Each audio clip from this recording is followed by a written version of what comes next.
আমি তারিক সাইফুল্লাহ বাংলাদেশ থেকে এসেছি। আমার মেয়েকে এখানে চিকিৎসার জন্য নিয়ে আসছি।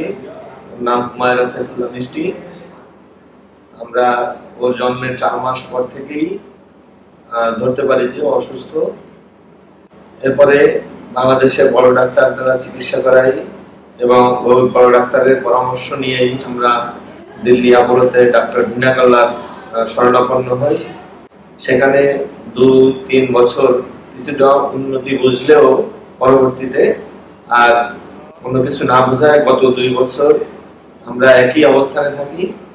তারপরে বাংলাদেশের এক পেশেন্টের মাধ্যমে, শর্মী রয়ের মাধ্যমে আমরা জানতে পারি এই ডক্টর জিতেন্দ্র কুমার জৈনের ত্রিশালা ফাউন্ডেশনের খবর।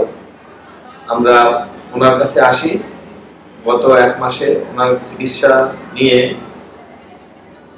সম্পূর্ণ না হলেও কিছুটা উন্নতি বুঝতে পারি। এখন ওনার চিকিৎসাধীনেই আছি।